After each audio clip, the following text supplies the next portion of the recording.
But we had three breakout questions on the table. One, what is the thesis of the text? Two, what does the wisdom teachings say about the society or the people that produce said teachings? And then finally, what wisdom teaching stood out most to you? What was discussed in your breakout groups?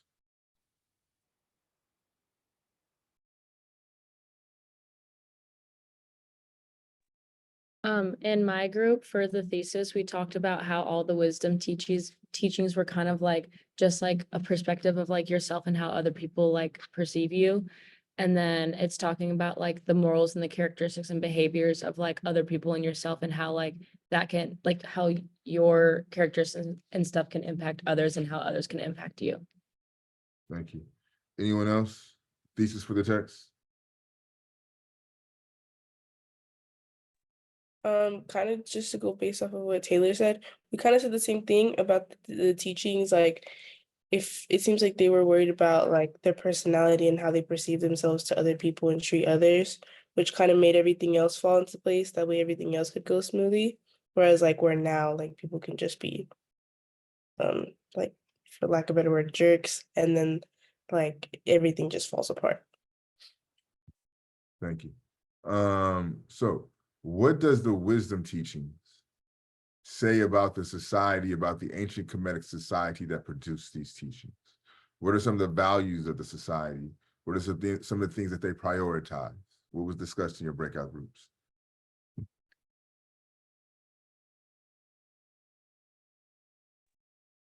I'm assuming, well, it's like Egypt, right? Like ancient Egypt, the Kemetic. So I'm assuming, like what Tatiana said, that they worry more about like their own self. So I'm assuming they're worried about like the afterlife, you know. Yeah. So I would assume that they would be worried about like what would come after their death. Yeah, that's pretty much it. Okay. Anyone else? What does it say about the values, the morals of the society that produced these teachings? Is I think that the wisdom teachings show that this society very valued their relationship with God, because most of these teachings do say like it brings up like a point where we could say the number 12 where it says if you are a wise man, train up a son who will be pleasing to God. So it says do stuff for yourself, but also do it for God, right? So train up a strong son who would also value the relationship with God, which I find that very interesting. Yeah. Thank you. Anyone else? What does the wisdom teaching say about the society that produced these teachings?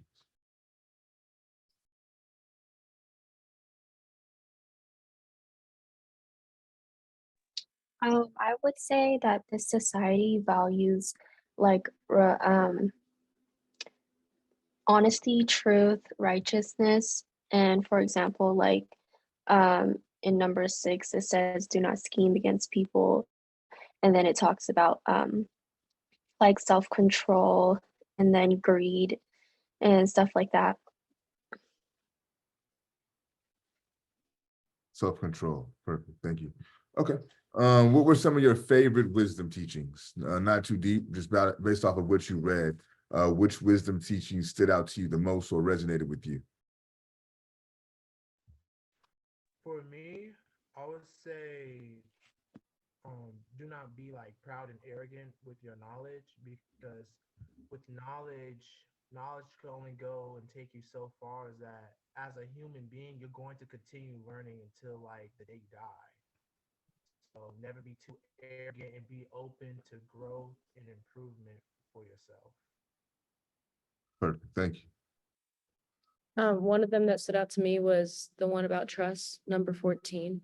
I liked when it said the great hearted is a gift of God. I think like it shows that the society like took a lot of like trusting into consideration about like if you showed that you were like a good person and like could be trustworthy, then like you were a gift of God, like then like you were obeying God like by showing trust.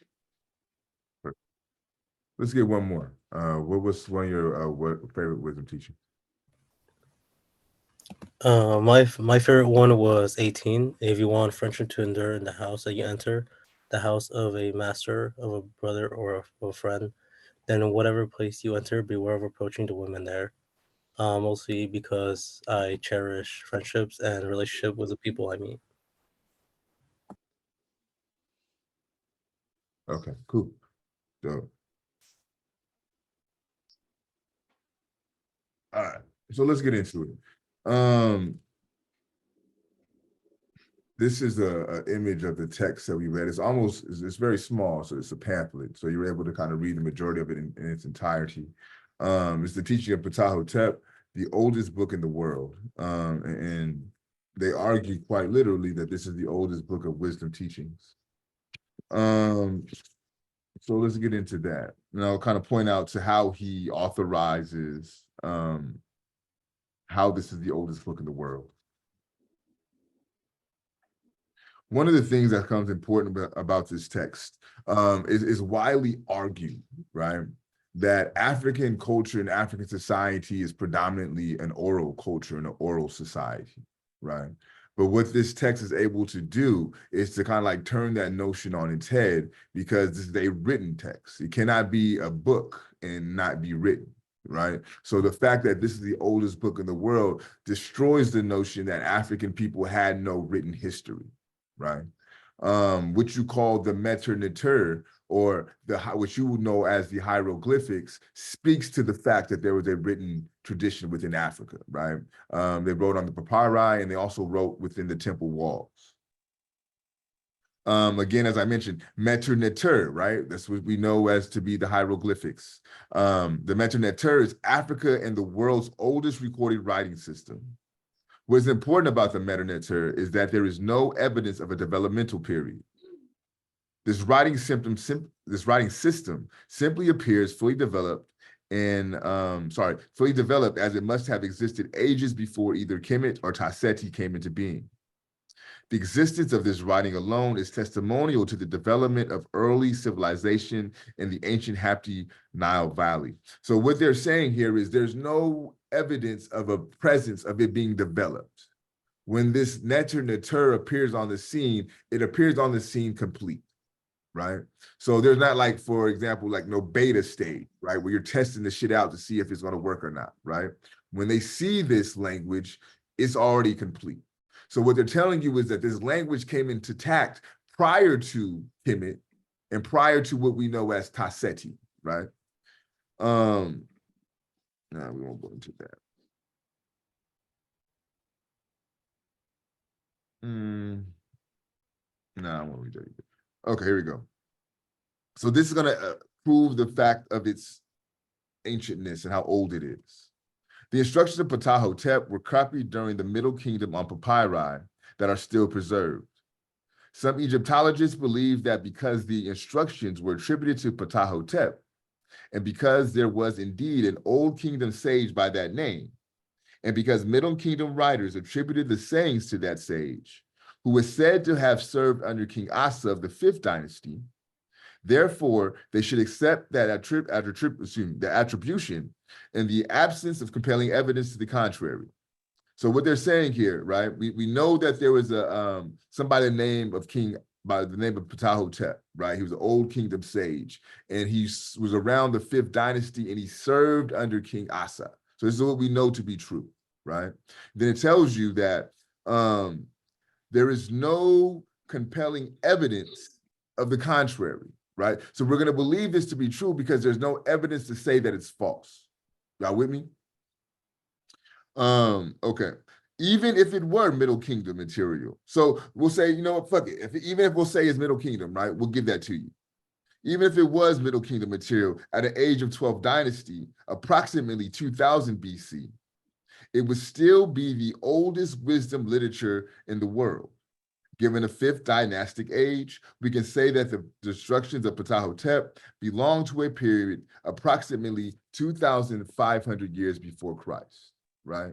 So one, there's no compelling evidence to the contrary that this gentleman, Ptahhotep, existed and he served under the reign of King Asa in the 5th dynasty, right? There's nothing that does not support that to be false, right? But we have to take that as true because there's nothing that says that it's false, okay? And then it said, look, we'll give grace and we'll say, even if it's 12th dynasty, right? Not the 5th dynasty, we'll say 12. That still places it 2,000 years before Christ, right? 2000 BC. And it would still serve as the oldest wisdom literature at that point, right? So it can be said that the instructions of Ptahhotep belong to a period approximately 2,500 years before Christ. So this is how they approximate the length or the how old this text is. This is how they approximate to make the claim that this is the oldest wisdom teaching in the world, okay? Out of Africa. So what is the thesis of the text? On page 16, towards the bottom of the page, these are the words of Ptahhotep speaking to King Asa. He says, may your servant be authorized to use the status that old age affords to teach the hearers as to tell them the words of those who have listened to the ways of our ancestors and of those who have listened to the gods. May I do this for you so that strife may be banned from among our people and that the two shores may serve you. So this is what the thesis is. Leanna, you have a question? Okay. So may your servant be authorized to use the status that old age affords. And in the intro, they tell you that Ptahhotep is 110 years old when he wrote this text, right? So let me use my 110 years of wisdom, right, to tell the hearers the words of those who listen to the words of the gods and the ways of our ancestors.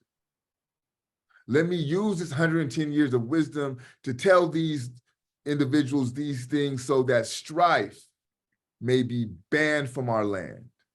What does strife mean? What does it mean to have strife?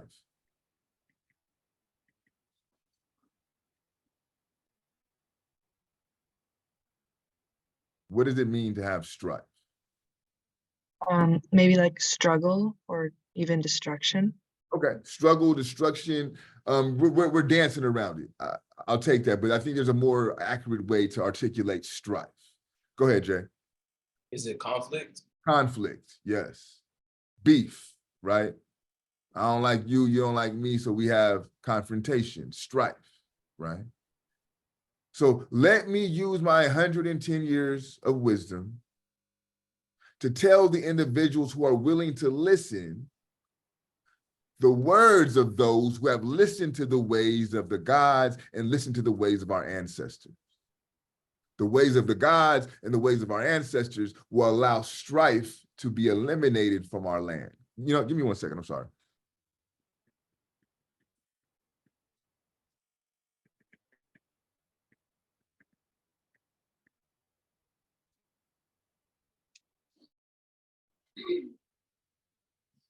So this is the thesis of the text. To use the ways of the ancestors, to use the ways of the gods to eliminate strife. So there's no beef, no big, right? So we have a society that's able to get along. This is what the thesis, this is what the desire of Ptahhotep is, right? But then the question becomes, how will you go about producing this society that has no beef, right? He tells you on the next page. So begins the formulation of Meter Nefer, good speech, to be spoken by the prince, the count, God's beloved, the eldest son of the Pharaoh, the son of his body, mayor of the city, and vizier. Ptahhotep instructs the ignorant in the knowledge and in the standards of good speech. It will profit those who hear. It will be a loss to those who transgress. Ptahhotep began to speak to the Pharaoh's sons to prosperity. So this is how he will make sure that we have a society that does not strife. We will speak to each other with Metu Nefer, with good speech. So when I see you, when we have interactions, I speak into you things that are positive, things that uplift you, things that upbuild you, not things that tear you down. This is how we'll eliminate strife. And then he provides you 37 wisdom teachings to give you further instructions on how to ensure that your speech is good and your behavior follows suit, right? Focusing on number 2. If you meet a disputant, no, let me go back up one. I'm gonna focus at the bottom of number 1, excuse me. Good speech is more hidden than greenstones or what are emeralds, right? Yet it may be found among the maids at the grindstones. Good speech is more hidden than greenstones or what are emeralds. Yet it may be found among the maids at the grindstones. So he's telling you that it's hard to find good speech. But where you may be able to locate good speech is among the maids. Why do you think that maids are the ones who would be able to possess meta nefer or good speech? Why would you locate it among the maids?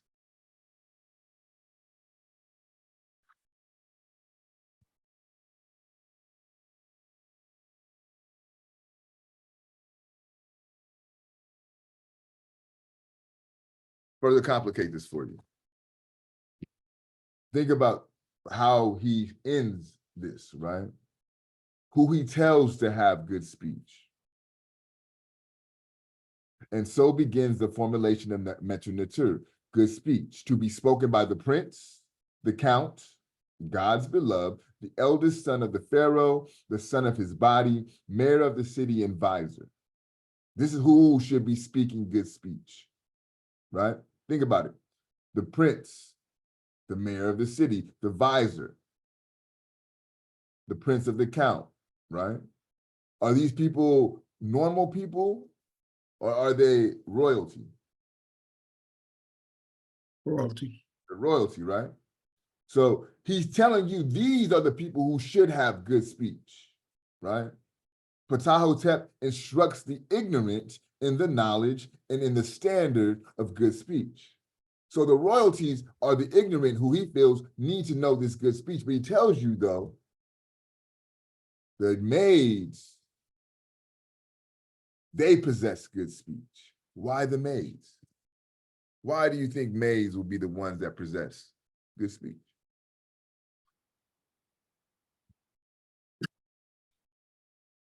Perhaps, perhaps because they are surrounded by people that they listen to that have knowledge and they hear it and then they pass it on as they go around among themselves. Come on, Donald. Thank you, sir. So check it out. Think about how he starts this off, right? May your servant be authorized to use the status of old age of forge to teach the hearers, those who listen, right? So as to tell them the words of those who have listened to the ways of our ancestors. So what Donald is pointing us out to, by nature, maids are listening. To be good at your job as a maid, you need to listen to what the instructions are to carry out those who are instructing you. Now, if you're someone who is noble enough to have a maid, then you're someone of status and wealth. So what is being talked about in those spaces, the maids are privy to. By nature of being a maid, you're kind of forced to be humble, right? So not only do they have access to information, their occupation kind of forces them this humility on them. This is why the maids possess good speech. People who grow up in the nobilities, right, the royals, it's not as easy for them to have good speech because it's kind of hard to be humble when you rule shit, right? It's kind of hard to be humble when you have people who work for you and carry out your tasks, right? This is why he must instruct the ignorant, and he names off these ignorant, these people of status. But he tells you, these maids, though, this is where you could find that good speech. Passage 2. If you meet a disputant in the heat of action, one is more powerful than you. Simply fold your arms and bend your back. To confront him will not make him agree with you. Pay no attention to his evil speech. If you do not confront him while he is raging, people will call him ignoramus. Your self-control will be the match for his evil utterances. So someone who is above you, right? For those who work, you're talking about your boss, right? Someone who is your so-called superior. If you're in an argument with them, don't say shit. Fold your arms, bend your back. It does no good to confront them. Your words not going to change their mind anyway. What you look like arguing with your manager to change his mind or her mind. They don't give a fuck what you got to say. They the boss. You do what they tell them to do, right? So it makes no point to argue with them. If you meet a dispute in action, who is your equal? One who is on your level. You will overcome him by being silent while he is speaking evilly. There will be much talk amongst those who hear, and your name will be held in high regard among the great. If you meet a dispute in action who is a poor man and who is not your equal, do not attack him. Because he is weak, leave him alone. He will confound himself. Do not answer him just so that you can relieve your own heart. I'm gonna read that again. Do not answer him just so you can relieve your own heart. Do not vent yourself against your opponent. Wretched is the man who injures a poor man. If you ignore him, listeners will wish to do what you want. Listeners will wish to do what you want. You will beat him through your reprieve. So, if you meet a disputant who's above you, what do you do? What do you do? If you're in an argument with someone who is above you or your superior, what do they instruct you to do? Cross your back, bend your back. Shut the fuck up, right? You're in a disputing with, if you're in an argument with someone who is your equal, what do you do? What do you do? If you're in an argument with someone who is your equal, what does the teachings instruct you to do? Be humble, Be humble, and what else? be quiet. Be quiet, shut the fuck up, right? If you're in an argument with someone who is below you, what does the instructions teach you to do? Don't attack them. Shut the fuck up, right?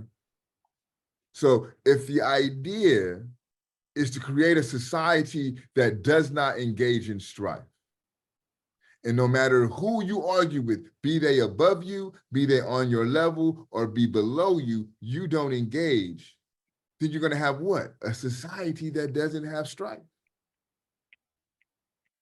Because the whole society understands that when these arguments kick off, be the one who is humble. Bend your back. Very simple instructions. But it's hard. I'm sorry, go ahead. Sorry. So is it like basically saying like be the bigger person? Yeah. Okay. Walk away. But like ego make that shit hard though, right? Like I'm talking about me. Like, yo, especially like, you know what I mean? Like, yo, you I feel like you wronged me, homie. We want to hash this out. Like, there's no way around that. Like, I don't know how to be the bigger person, right? So that's something I struggle with. But again, thinking about what the intentions of what this text is about, to produce a society that does not engage in strife. You have to humble yourself and allow that to be the bigger rationale, right? I forgot. I don't know. I'm sorry. Go ahead. Go ahead. So the point is to have both people walk away. Well, yes, but yes and no, right? Because at the point, what they're saying is somebody is arguing. That's already the point. You're the person involved in the argument, right? Be the person that you're arguing, be they above you, be they on your level, or be they below you, right? So how I'm understanding this, they're attacking you, right? Right. So now the onus becomes on you not to engage. But the idea is, if everyone in the society operates like this, you cannot be the aggressor because your tactic is to shut the fuck up, right? Does that make sense? Yeah, I had the assumption that both were arguing. My bad. Yeah. All right. What are some other ones? Let me ask you this. How, for the women in the class, how did you feel that this text situates the role of women? Do you find them to be subjective? Do you find them to be objects? How do you think the text talks about women within the 37 wisdom teachings?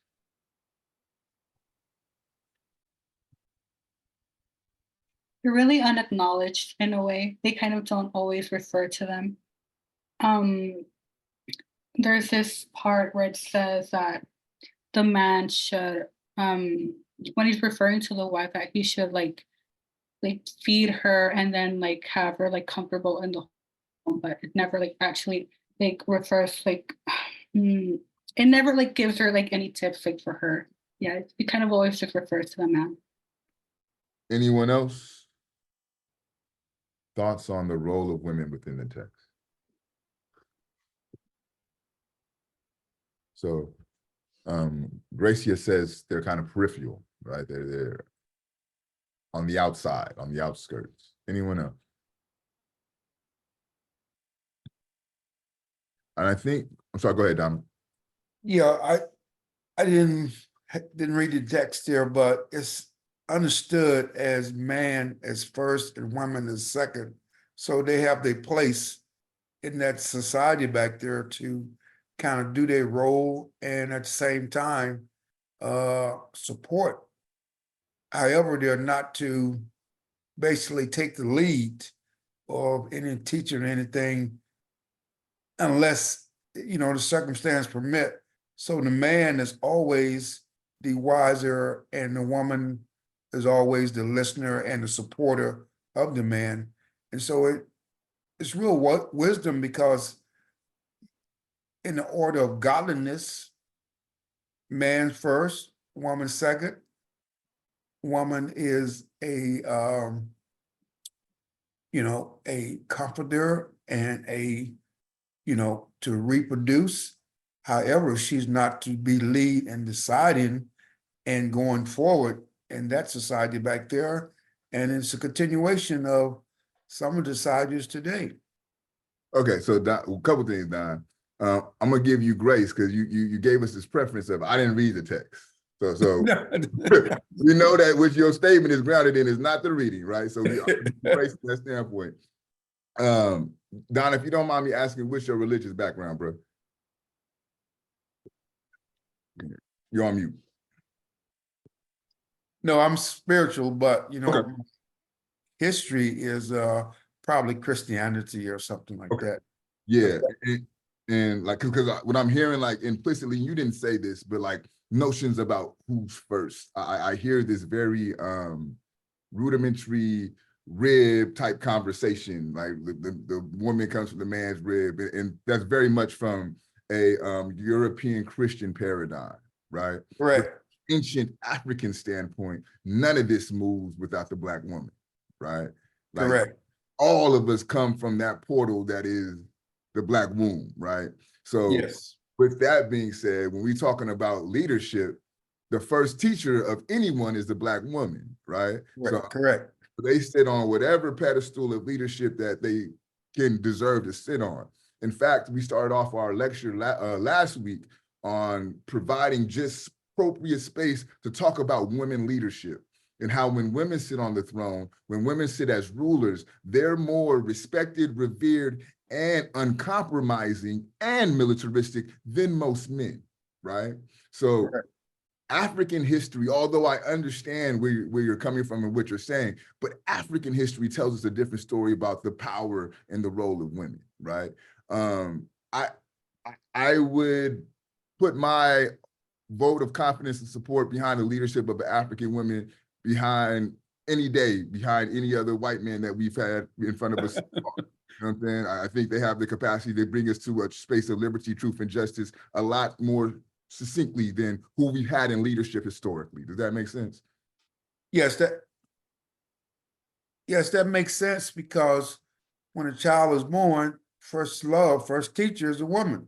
And so without her, it's not the man. And so she sets the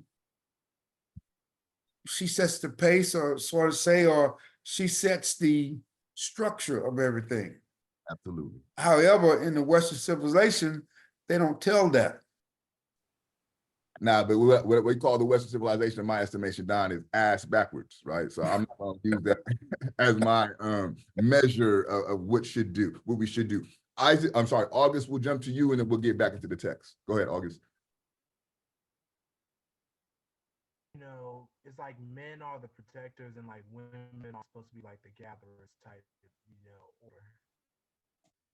Okay, but let's do this. Let's do this to kind of contextualize our conversation a little bit more, because Gracia pointed us to a particular place in the text, right? And Wisdom Teaching 21. I want to read it and let's talk about how women are situated within this text.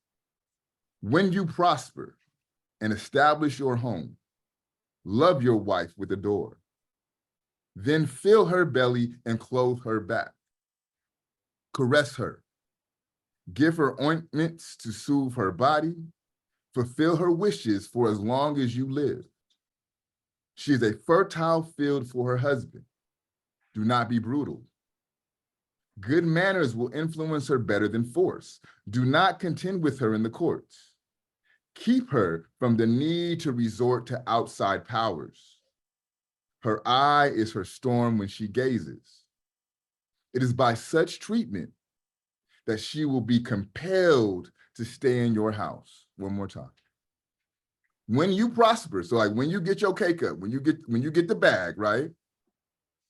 Establish your house. So you get your money, you get your home, right? Love your wife with adore your wife. So things are happening in a specific order, right?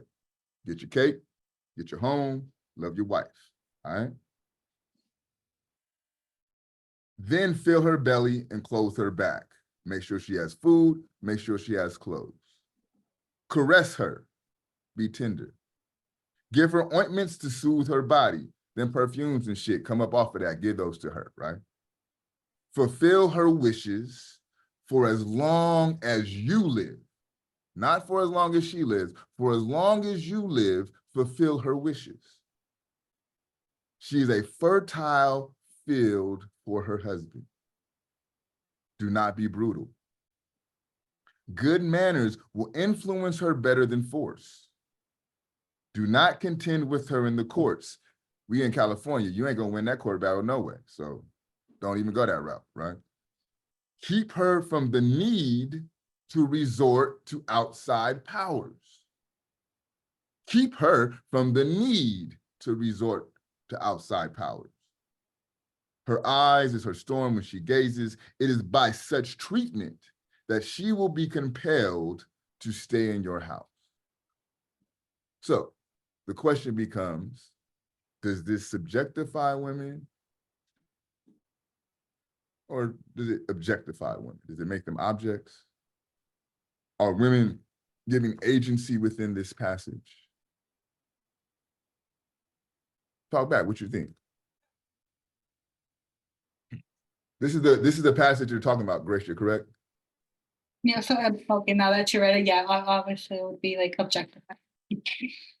Yeah, they kind of just like want to have them, from like my perspective, they want to have them like in the house, like just attending to their needs. But maybe like when the time comes, yeah, like they'll ask for like their some in a way.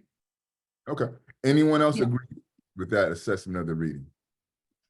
I don't, not that I don't agree, but I feel like from like hearing what you're saying, I feel like they're not objectified, but they're saying like when you do have a woman, like when you do have a woman in the household, to make sure like you not take advantage of it, but when you have it, you make sure you keep it, like you really grasp it and you make sure you take care of that woman and like, yeah, it's to reproduce and help in the house, things like that. I understand like what Gracie is saying, but I also see the part where they're saying like, make sure you make her want to stay. Like you make like how you said, she doesn't seek outside power, meaning another man outside of that household. So once you do have that woman, make sure you're treating her correctly. That way you can keep that advantage that you now have in the household, if that makes sense. Absolutely. Go ahead, Jay. I was gonna say that I think that part, because that one was my favorite one. Like I think it was 21, right? It's 21. Yeah, that one, I think it's based off of how you are supposed to not only like treat a woman, but uh kind of like, I don't want to say it as in like it's kind of exactly to a point like how you should do it, but it more like kind of skims the line of just like more than just, fertility and like, she stays in like, that sort of like normal, she stays in the house sort of. I feel like it kind of like it shows that they're like very precious and they need to be taken care of in a way that is very other than just, like they have a task. Like, you know what I'm saying? I feel like a lot of people take it to where it's like it's supposed to be like a task or like it's where it's said in the wrong way. I feel like viewing like a woman too, like you should view them as like a special, almost like a diamond in a way, and like the only diamond that there is in the world. So I feel like with that diamond, it takes to the point where it needs to be precious and like taken care of and provided for and supported and everything that comes in between it. And by doing these teachings and like learning them, you kind of instill the structure and the fundamentals that already come with it, that the underlying things that you need to do to like accomplish it and keep her, basically. Yeah. So with those two statements, right, I don't think that women are objectified within these texts. I think that women are really given all the power, right? I think it stays very clearly like, yo, fuck up if you want to, right? She gonna leave your ass and go to these outside powers, and she has the capacity, the authority, and the right to do so, right? We're telling you these instructions so that way you can continue to keep your wife, as is astutely pointed out by the two comments that have been provided from us, right? Even this notion of them being a fertile field. Let's think about the context of what we're reading, right? This is the oldest book in the world. So clearly this is an agrarian, this is a farming society, right? So the most important thing in a farming society is having that fertile soil. If your crops don't produce in a farming society, your society is fucked, right? So your wife is a fertile field. So in a farming society, think about all the labor that goes into making sure that field is fertile, right? A lot of care goes into that. It's not that she's just there to reproduce for you, but even that is looked at differently. My wife is Eritrean. She's from East Africa, right? They have a saying that goes, babies come bring bread, right? So like when the babies come, money comes with it, right? So from a very practical standpoint, this is a representation of that fertile field being birthed forward, right? Every time I had a child, my income doubled, right? Like quite literally, this is a practical reality, right? So we have to be careful not to take what we read in the context of our time. Gracie, I completely understand how you could read this and be like, oh man, this is some bullshit, right? Some patriarchal bullshit. No, I agree. I completely misunderstood. No, But I think that it's completely common. agree. It's common, right? Because I know the world that we live in. Even that's to a certain extent, you and Donald were saying the same thing, because this is this Western construct of gender relations, right? But these people didn't operate off of that. Yeah. Right. And we have to be able to contextualize. I'm going to give you one more and we'll call it a day. I wanted to fishbowl, but I don't know if we'll have time for that. This is my favorite one. Number 11. Follow your heart as long as you live. Do no more than is required. Do not shorten the time, but follow your heart, since that offends the Ka. And the Ka, K-A, it just means soul, right? So to shorten the time of following your heart offends your soul. Do not waste time on daily cares over and beyond providing for your household. When wealth finally comes, then follow your heart. Wealth does no good if you're gloomy. That's the bar, man. That's the essence of life. Follow your heart.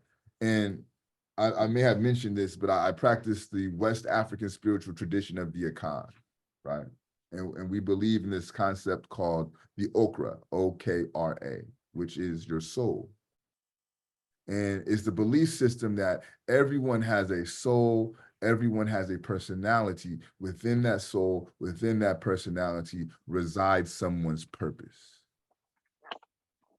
You have been granted these gifts, these skills, these abilities to help you recognize and understand what your purpose is. So when I read this idea of follow your heart, how I understand it how I interpret it, live your purpose. That's what I understand them to mean when they say follow your heart. Live your purpose. For as long as you live, do no more than is required. Do not shorten the time of living your purpose, for that offends your soul. Do not waste time on daily cares over and beyond providing for your household. So make sure your family is good. When wealth finally comes, live your purpose. Wealth does no good if you're gloom. But here's the fucked up part. I think like the majority of y'all in here are pursuing some type of business or finance degree. You're not following your purpose, you're following wealth. You're being motivated to pursue wealth. But it tells you wealth does no good if you're glum. Wealth does you no good if you're sad, if you're depressed. How many wealthy people do you know that have taken their own lives? Is that not a common occurrence within this society? So that points to the fact that wealth does you no good if you're not well. But follow your heart. When wealth finally comes. So they're not saying that you're gonna live your purpose and be broke. Nah. You'll get what you deserve. You'll get what's coming to you. You'll get the bag, but put your priorities first. Your priority is to live your purpose, to do no more than to make sure that your family is good and then live your purpose. That's it. That's it. But we have been switched into believing that our purpose is to work, to make someone else wealthy, to increase someone else's bag. So if you take nothing from our semester, and we just getting started, but if you take nothing from our semester, you business majors, you finance majors, you better find that purpose. Because 40 hours a week takes up a lot of your time. And for a lot of these finance and business, you do overtime. So you're doing 60 hours a week just to compete with your coworker. But wealth does no good if you're gloom. Last minute comments. Let me get 2 comments from someone who I have not heard from today. We're gonna give you one. I got you down, but let me hear somebody who has not heard from today. Jocelyn, what you thinking? What you feeling? About what you were just talking about, or anything? Anything? I was gonna say something about the woman part. Mhm. Just I think it was that Tatiana and what's his name? Jay were saying about how women are seen as like a diamond and stuff. And yeah, I just think I think it's interesting how the point of view is like that a woman can leave if you're not taking care of her. And yeah, that's it. All right, thank you. Azalea, is it Azalea? Is that it? Aliza, is that how you pronounce that? Aliza? Eliza. Oh, Eliza. Eliza. I'm sorry. What do you No, think? you're good. Well, I was just thinking of what you just said about really finding something that gives you purpose into your life and what you work, because right now I have a full-time job and working that full-time job, I don't have any hobbies, I don't have any purpose, I don't have anything to do. And then when looking at this reading also is about not forgetting your relatives, not forgetting your friends. Well, if you have this full-time job, you don't really have time to give back to your family, to your friends and all that. And you don't even have that time for yourself sometimes. And just taking a class like this is giving yourself a little bit of time to find your purpose. What are you going to school for? Right now, I'm just finishing up my communications degree. What do you work? Where do you work at? I work as a regional manager for Robex Smoothie. Yeah. If you do anything, what would you do? What would I do? I don't know. I would want to go. I know that I'm really good at coaching and teaching, so I would want to go into something where I can potentially teach, but what, not really sure. You said you're a manager there though? Regional manager, so yeah. So check this out. This is how funny life is. I'm sure those coaching and teaching skills are very much employed through your job as a regional manager. Mhm.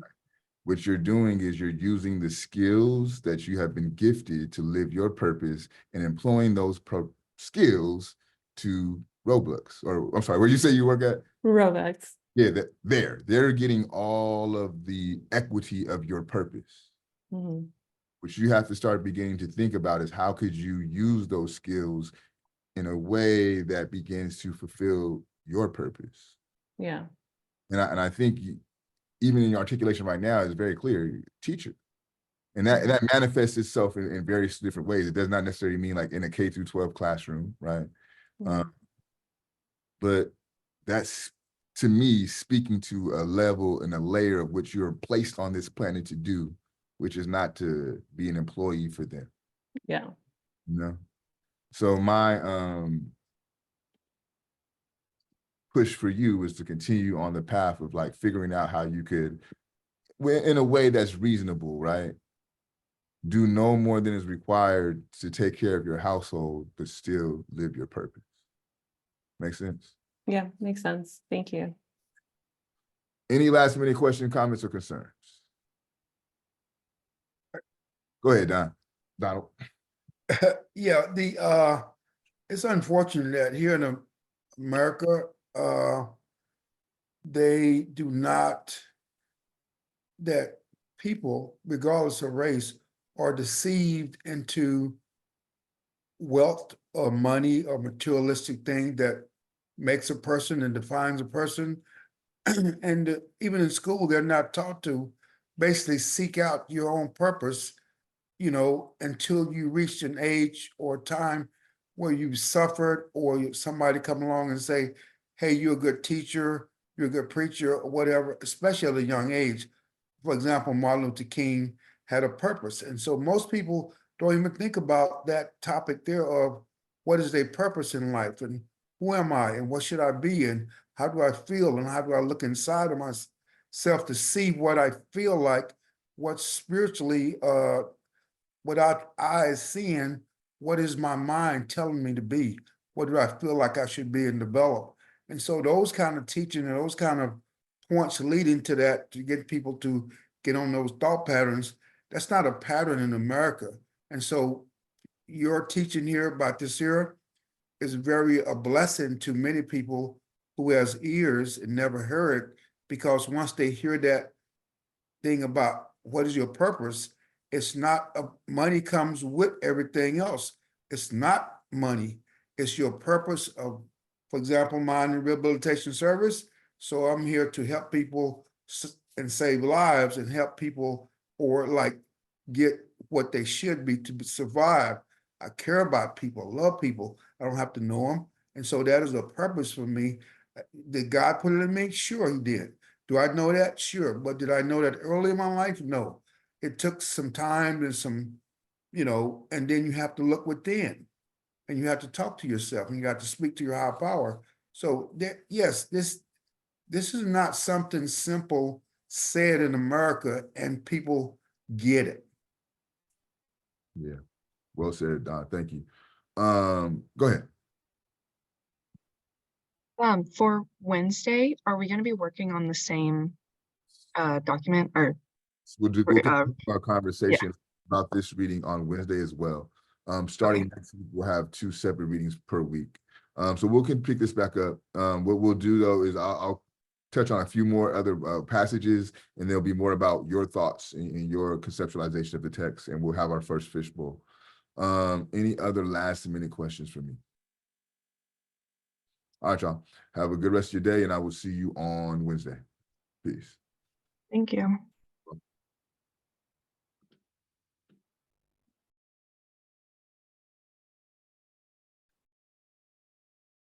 Anthony, you had a question? All right. Don, you had a question? Donald, you had a question? You're still on mute.